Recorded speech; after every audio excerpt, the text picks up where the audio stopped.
Hello students, आज की जो हमारी वीडियो वो है कुछ इंपॉर्टेंट प्रेपोजिशन पर, जिसमें आपको बहुत ज़्यादा कन्फ्यूज़न होती है। आज मैं आपको उनको क्लियर करा दूँगी, तो इससे जो भी आपके टेक्स्ट बुक में जो भी इनकी जो प्रेपोजिशन आती है, इनका मीनिंग आप अच्छे से समझ सकेंगे और ट्रांसलेट कर सकेंगे। ठीक है, चलिए पहला जो है वो है इन।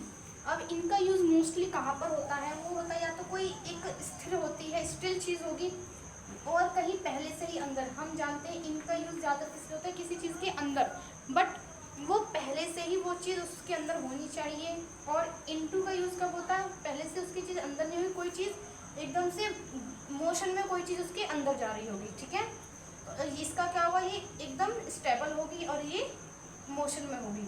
तो मैंने तो एग्जाम्पल में देखेंगे, he is in the room. अब he is in the room, यहाँ पे जो इनका यूज़ हुआ है कि वो कहाँ पर है? रूम में। तो वो पहले से ऑलरेडी रूम में है, तो इसलिए यहाँ पे हम इनका यूज़ करेंगे।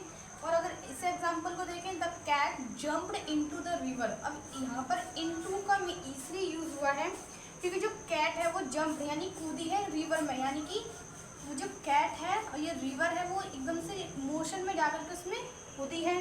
तो इसलिए यहाँ पे जो मोशन आता है वहाँ के लिए हम इनटू का यूज़ करेंगे। बट यहाँ पे कोई स्टेबल चीज़ होती है, वो पहले से ही होती है उसमें, वहाँ पर हम इनका यूज़ करेंगे।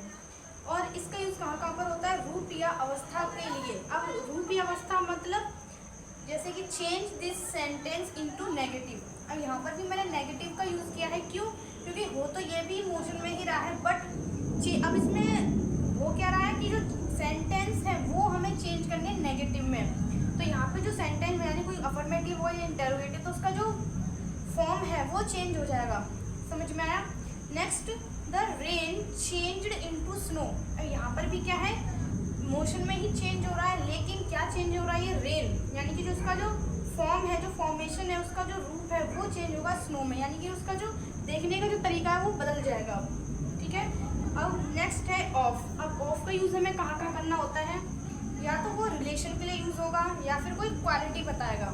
ठीक है, रिलेशन यानी कि ऐसा हम बोल सकते हैं कि he is the principal of this college. तो यहाँ पे मैंने लिखा है she is the principal of our college. और यहाँ पे जो ऑफ प्रेपोजिशन है वो यहाँ किस लिए यूज़ हुआ है? ये एक रिलेशन बता रहा है। किसका? शी का रिलेशन बता रहा है कि वो हमारे कॉलेज की क्या है? प्रिंसिपल है। तो वो कॉलेज की है, तो यहाँ पे कॉलेज और प्रिंसिपल के बीच में एक रिलेशन बताया जा रहा है कि वो प्रिंसिपल है किसकी? हमारे कॉलेज की। क्लियर?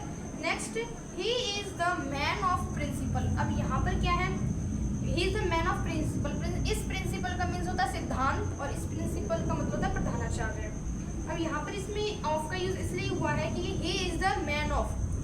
अब यहाँ पे हम यहाँ पे कोई रिलेशन नहीं हो रहा कि वो सिद्धांतों का इंसान है, वहाँ पे सिद्धांतों का इंसान का यूज़ नहीं हो रहा है, यहाँ पर यूज़ हो रहा है he is the man of principal. यहाँ पे उसकी एक क्वालिटी के बारे में बताया जाए कि वो एक सैद्धांतिक इंसान है, यानी सैद्धांतिक आदमी, यानी कि वो बहुत सिद्धांतों को फॉलो करता है, उसकी ये क्वालिटी है, इसलिए यहाँ पे हमने ऑफ का यूज़ किया है।